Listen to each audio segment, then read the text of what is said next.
wabarakatuh. Waalaikumsalam warahmatullahi wabarakatuh. Sebelumnya perkenalkan dulu ya, perkenalkan sama tujuan kakak di sini apa? Nah, perkenalkan nama kakak Nusa Maulida. Kakak sekarang menempuh perguruan tinggi di IMDIKIH Ilmu Jani dan Institut Agama Islam Muslimin. Nah, kakak di sini kelas semester 6D. Ada kelas D-nya, soalnya banyak banget yang PAI gitu, jadinya dibagi kelasnya. Nah, terus kebetulan kakak mendapatkan kelas D.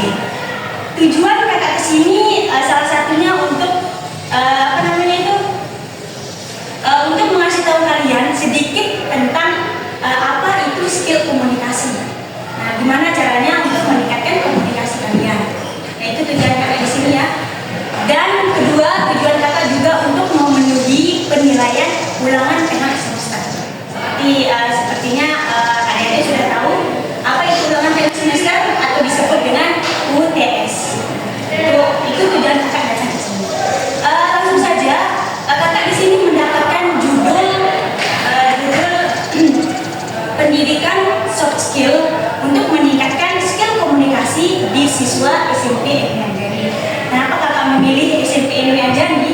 Karena kakak juga penasaran gimana sih SMP Ilmu Jani, bagaimana sih siswa-siswanya di SMP Ilmu Jani. Soalnya kakak pernah mendengar aja ya, SMP Ilmu Jani itu ada di lembaga Syekh Zainuddin, itu aja, tanpa kita mengetahui lebih dalamnya kayak gimana orangnya gitu. Nah, di sini kakak akan mengasih tahu sedikit metode untuk meningkatkan skill komunikasi kalian. Mungkin ini juga udah ditahu, udah dikerjain sama kalian. Bahkan ini juga beberapa dari wawancara ustaz dan ustazah yang ada di sini. Nah, untuk itu kakak langsung saja ya. Yang pertama di sini ada peningkatan untuk skill komunikasinya itu adalah presentasi. Pernah presentasi? Pasti pernah ya presentasi. Nah, di sana presentasi ini sudah pasti ada kelompok atau tugas masing-masingnya. Yang biasa kita sebut moderator, kedua pemateri, ketiga notulen. Nah, di sini juga udah masing-masing mempunyai tugas, di mana moderator bukan hanya sekedar ngomong, ya, bukan hanya sekedar ngomong nama saya ini, nama teman saya ini sebagai pemateri dan bla bla bla. Nah, di sini juga moderator tugasnya untuk untuk ngomong bahwa dia itu bisa untuk menyenangkan audiens, bahwa ketika kalau kita sebagai moderator ingin menyampaikan apa isi dari pemateri ya, dari pemateri kita itu nanti kalau misalnya komunikasi kita itu lancar, baik atau menarik, otomatis audiens akan mendengarkan kita, gitu ya. Nah, terus yang kedua pemateri. Nah, pemateri ini bukan hanya sekedar memaparkan materi, tapi itu pasti menjelaskan dan apa makna dari materi yang sudah kita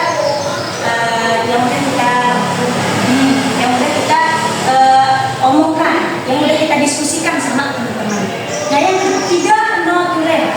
Nah, notulen ini bukan hanya sekedar mencatat pertanyaan, ya, bukan hanya sekedar mencatat pertanyaan dari audiens, tapi harus mengasih tahu pemateri bahwa ini loh yang dimaksud dengan pertanyaan si A, ini loh yang dimaksud dengan pertanyaan si B. Jadi di sana komunikasi kalian itu gampang, yaitu skill komunikasi ya.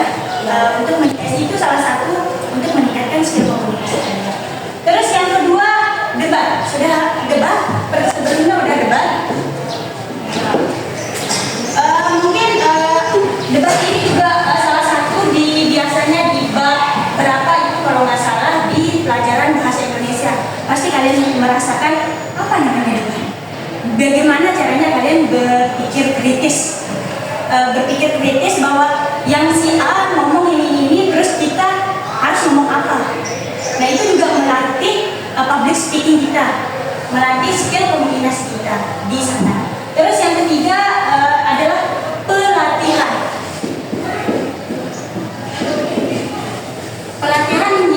Pelatihan di sini yang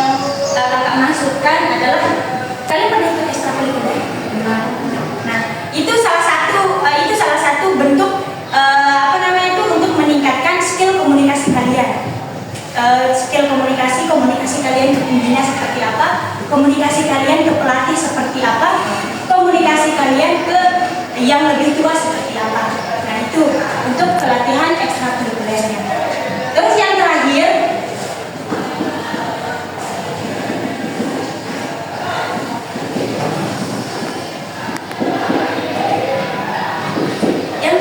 pelatihan setiap pagi. Ya kalian misalnya udah sebelum masuk kelas pasti berdoa kan. Nah pasti ada yang MC di sana, ada yang doa, ada yang pidato, dan mungkin ada yang menyanyikan lagu perjuangan. Nah ada di sini memakai pembacaan wasiat dengan masak? Enggak, berarti cuma 4 itu aja. Nah di sana juga melatih public speaking. Nah yang pertama MC-nya bagaimana dia melantunkan melantunkan kalimat per kalimat untuk audiensnya supaya audiens mendengarkan kita. Terus yang pidato bukan hanya sekedar pidato. Kita juga di sini pidato harus mencari yang tepat. Maksudnya itu kayak sumbernya itu udah dipercaya gitu kan. Kalau contohnya cintai Rasul maka kau akan dicintai. Nah, itu pasti ada hadis-hadisnya di sana. Jadinya nggak main-main.